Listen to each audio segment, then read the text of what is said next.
Next, how long should it take to grieve the loss of a loved one? According to the DSM-5, the answer could be not as long as many of us might think.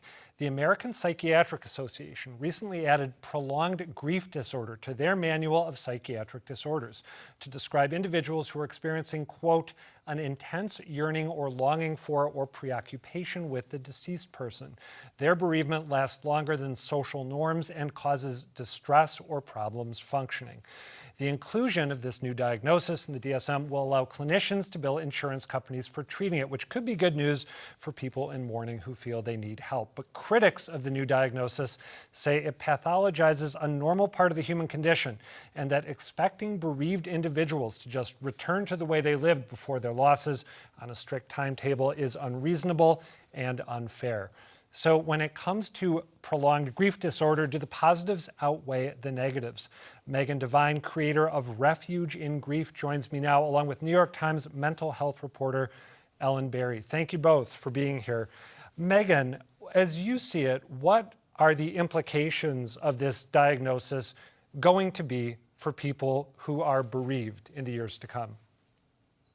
I think the impact it's weird because what does one little diagnosis in a clinical manual mean to the average person? And honestly, for a lot of the different mental health conditions that are listed in the DSM, we would never know about them.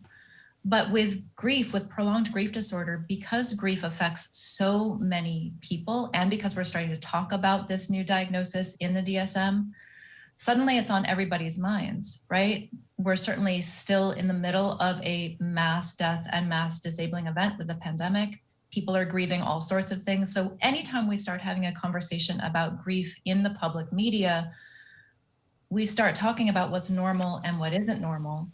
And then we get this official thing from the medical industry that says that if you're sad or you're missing your person or you're having a hard time focusing, suddenly there's something wrong with you.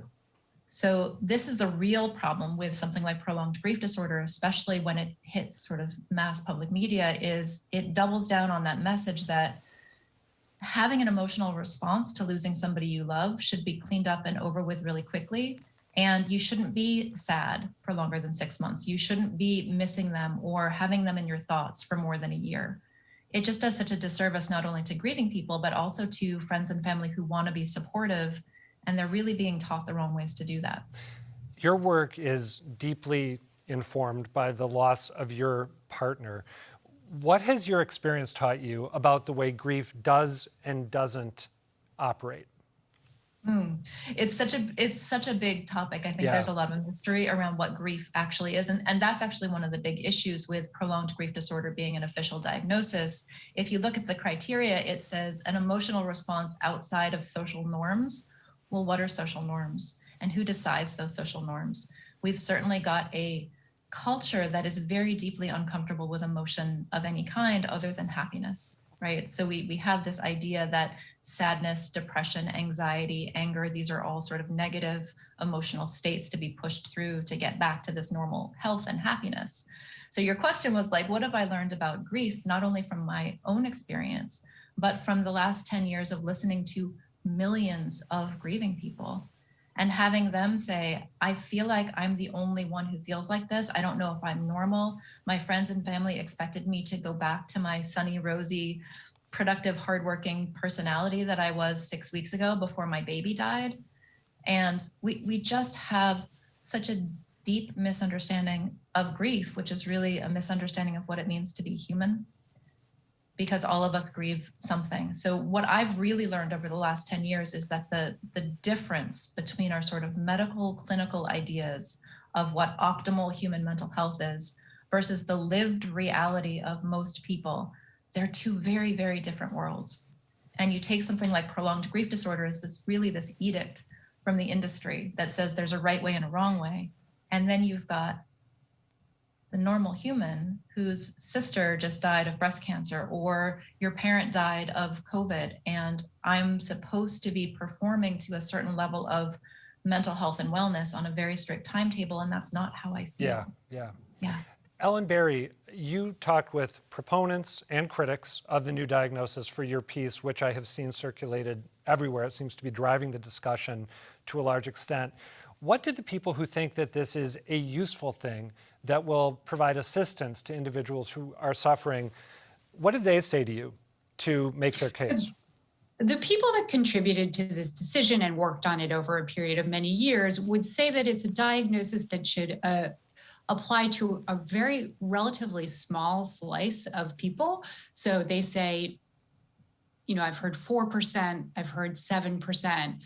So it's identifying particularly acute sufferers. And the way they describe it is this sort of persistent stuckness in pining and yearning and ruminating. So a bunch of pattern behaviors that we all go through when we have a traumatic loss or even a loss. But in this slice of patients, of people, of grievers, they weren't moving past it. And so for this 4%, some treatment may help. And that is the group that they're looking at. I think what's complex here is that when you define what's abnormal, you're also defining what's normal. And because, as Megan said, so many of us have had this experience ourselves, and the first thing we would say is that it's mysterious. It unfolds in ways you can't predict. And it's so human and it's so painful deciding trying to draw some line between abnormal and normal. It's complicated. It's a fraught exercise, right? It really is. Right. Go ahead. That said, when you hear the disorder, when you listen to people who have been diagnosed and treated for the disorder, they say, I was stuck. You know, I couldn't stop thinking over the 3 days, you know, while my child was suffering or dying, or I couldn't stop going over the experience in my head. Mm-hmm. And that this treatment helped them deal with that almost more as a PTSD type experience than a sadness experience. And I think that's something interesting, not only about the diagnosis, but about the therapies being suggested, is that they are more close to PTSD type therapies than depression therapies. I went back before this conversation and looked at a piece that I did maybe 8 years ago. I spoke with a woman who was being treated for this in a trial program at Mass General Hospital when it was still a developing diagnosis.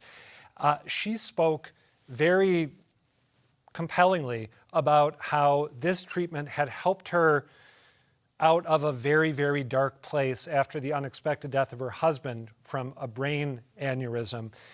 One of the things she said she was able to do after getting this treatment, in the course of which she had this, to her, incredibly important conversation with him that she had never had before. She said it allowed him to integrate the memory of him and their life together in a way that she hadn't been able to before. She brought their belongings back from Europe, where they had been left after he passed away. She started putting pictures of him up around her home and remembering their life together in a way she hadn't been able to before. And when I reread that, it got me wondering, and I'll start here with you, Megan, and then Ellen, I'd love to get your thoughts on this. Is it possible that the assistance that this may provide for people who are in a very dark place could be a good thing, and the really problematic aspect of it is the definition, which you were talking about, Megan, a moment ago, telling people this is how it's supposed to be for every single one of us. Is that a fair analysis? Yeah, I think that there are good elements in the diagnosis.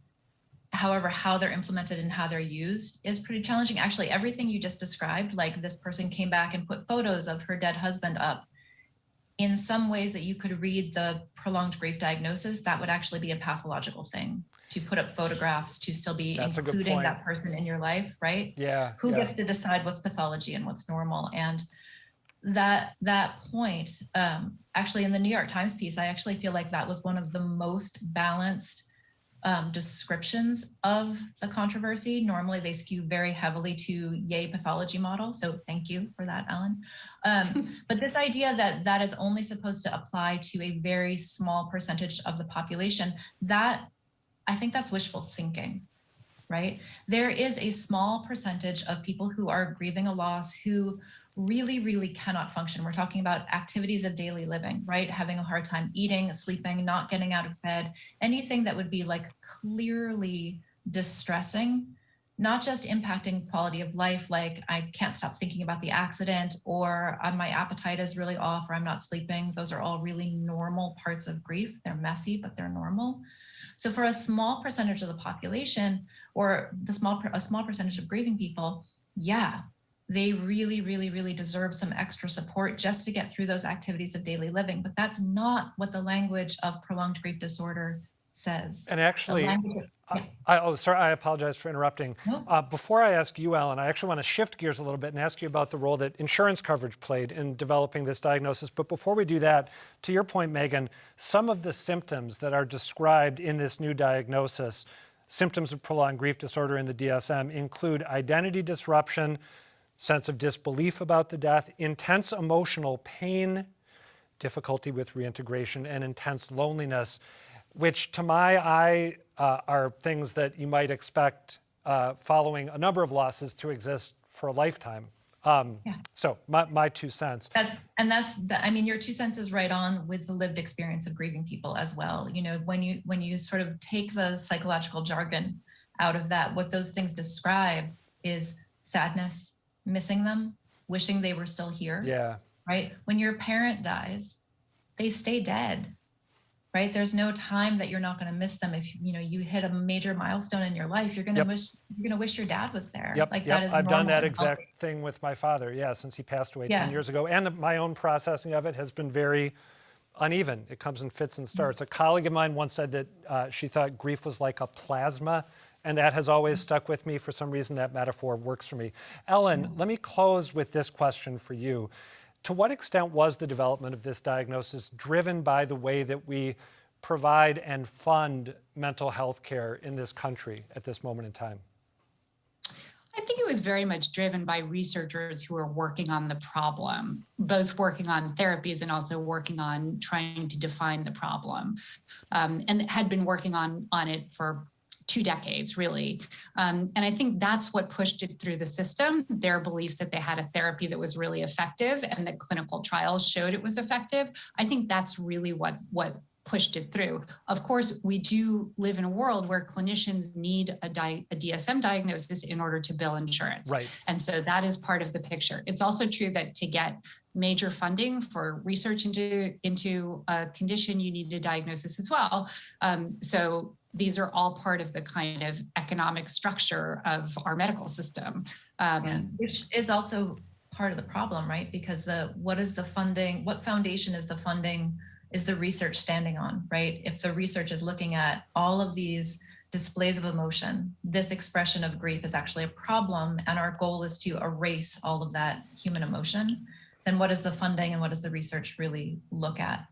I also think there's some concern that the pharmaceutical industry is going to start looking at grief as a target, and there's some drugs already in clinical trials. Yeah, I can imagine the ads already, and I sort of don't really want to. I could talk to the two of you about this for another hour, but we have to leave it there. Ellen Berry and Megan Devine, thank you both for taking the time to talk this through. Absolutely.